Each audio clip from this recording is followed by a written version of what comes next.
How in the world can you afford to buy a home in Maryland in 2024? I've been helping buyers in Maryland for well over a decade, and this is the hardest it's been for them to find affordable homes. And my goal for this video is to show you how you can make owning a home in Maryland in 2024 possible for you. So let's just jump right into it. So let's just go over to homes.com and check out what the market looks like right now in Maryland. And I'm going to help you figure out how you can narrow it down to the areas you should be looking in.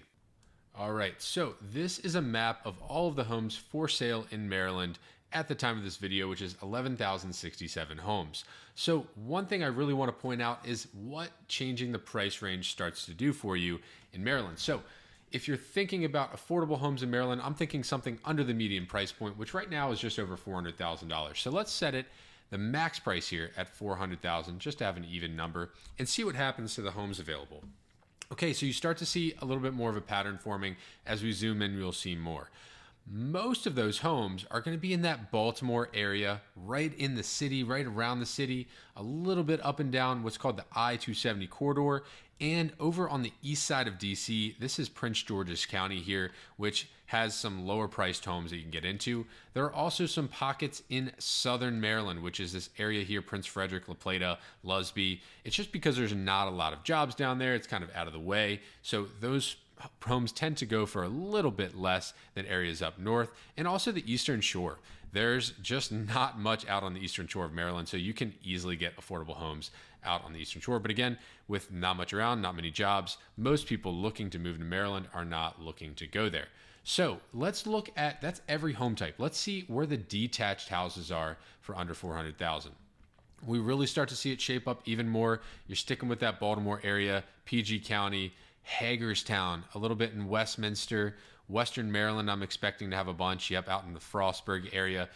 But again, we can narrow it down even more. Let's see where the homes are that actually are big enough for most people that are looking to move here. They're looking for at least 3 to 4 bedrooms. Let's go with 3, 2 full baths. And then you really see a lot less options, right? And if you don't want to live in Baltimore, and you don't want to live right on the outskirts of DC, which is a reason that those houses are a little less or a little more affordable in this area, then your options are starting to slim down because most people want to live in the areas, to be honest, that just don't have that many options. All of the areas of Anne Arundel County that people want to be in around Fort Meade and Annapolis, not much there as far as affordability. The I-270 corridor starts to completely diminish here, and that's where a ton of jobs are, and that's the main route going down to DC. You have Frederick, which used to be very easy to find a home, $400,000 and under, but since COVID, that is out the window. So really what you're left with is Baltimore City, Hagerstown, Westminster, Prince George's County outside of DC, and Western and Southern Maryland, but not the most popular areas. So let's look at what would happen if you just had a higher budget in Maryland. Let's say you could go up to 750,000 here. Let's do 740. It's not letting me. Okay, now you really start to open up all those areas again. There's some pockets that don't have anything in them out in like Glen Elg, Dayton. This is Howard County. Really higher priced homes. These are going to be your million and up areas, but everywhere else, you're going to be able to find options for 750,000.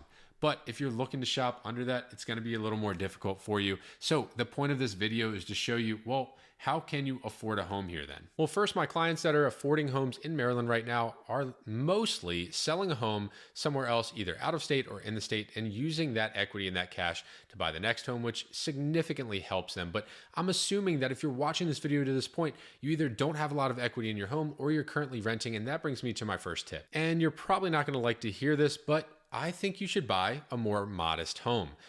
I don't think home affordability is going to get any better in Maryland for years to come. I just don't see any catalyst for it. So the longer you're out of the market, the more unaffordable it could get for you. So I would say it's better to find a modest home, something smaller than what you really want, a little less square footage than what you really want, but something you can build equity in 5, 6, 7 years down the line. Use that equity to buy a bigger home, to buy the home that's more ideal for your situation. And that's exactly what we did when we bought our first home. We went and found a very affordable small rancher that was built in the 1960s. It was a short sale, and the kitchen and bathrooms and everything about the house has not been touched or had not been touched since the 1960s. It was a complete gut job. We had to save a ton of money. I had to work a lot of overtime to make it happen. And it was the best decision we ever made because we just simply couldn't afford the home that we would have truly loved at the time. But because we put all of that sweat equity into our current home, we built a significant amount of equity over the years. So much that instead of buying that next home that we dreamed of, like a 4,000 or 5,000 square foot craftsman style home, we decided to use the equity to buy rental properties instead. And that brings up another point that we didn't think the home was going to be big enough for how long we've lived here. And it turns out it's the perfect size for us. So you never know when that modest home could turn into a home that you could be in for much longer than just a few years. So just keep an open mind. I know it's hard to hear that you have to settle for something less than what you're picturing. You're looking on Zillow, you're looking on homes.com and seeing all these beautiful homes that are for sale and thinking, I can't afford it. But you can if you start with a modest home. But this is not the only option. Lowering your standards is not the only thing you can do. If you can afford a home, but the budget is just a little tight for you, so it's got you a little worried, you know you can pay it for sure every month, but you prefer to save more or have money for renovations, this strategy works much better for you, and that's called house hacking. And that's, if you haven't heard of it, renting out a room or a space in your home to a friend, a coworker, someone you trust, so you can offset that monthly payment and give you that space to save more money, to do more renovations, to force appreciation in the home. And again, this is not for those of you who cannot afford the payment if your tenant were to move out. This is for those of you that still could afford it. You're not going to go into foreclosure and miss payments, but you really prefer to have that extra money every month to give you that buffer. And this has become a very popular strategy over the last few years, really ever since COVID started and the affordability crisis hit. People have been moving in with each other to offset those prices. So you're going to hear this more and more in the coming years. You're also seeing a lot more multi-generational homes happening where you have family living in the basement and people helping with the mortgage. But house hacking is just one of those things that can get you into your home. It can get you that room so that you're more likely to purchase it now rather than wait. But what if you're watching this and you're thinking, well, I don't even have the down payment for a house right now. How am I supposed to make home ownership a possibility? Well, for you, I highly recommend dialing in your budget. You have to know how much money is coming in and how much money is going out every month. Find those subscriptions you have that maybe you're not even using. Find every single little area that you can save money and cut expenses and aggressively save money now.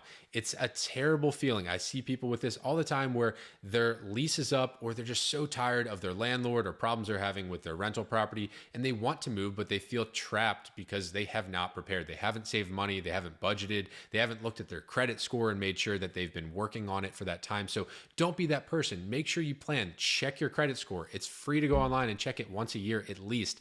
A lot of your banking institutions will give you monthly reports on your credit. So make sure to go in there, check your credit, budget, dial in your budget, aggressively save so that you have the money available when the time comes to purchase a home. And if you need any tips and tricks on budgeting and saving, I love this stuff. So please reach out to me. I would be happy to help you get a plan together to make home ownership a reality for you. That's what I'm here for. I want to make sure every one of you watching can get into a home in Maryland or wherever you want to move to sooner than you would without me. So if that's you, reach out to me. My information is listed below. If you are thinking of making a move in the near future, you can also go to the description or the link in the captions and reach out to me for a one-on-one call. I'll be happy to set you up with a plan for you and your move. And as always, if you like this video, make sure to like and subscribe so you stay up to date on all of my videos about moving to Maryland.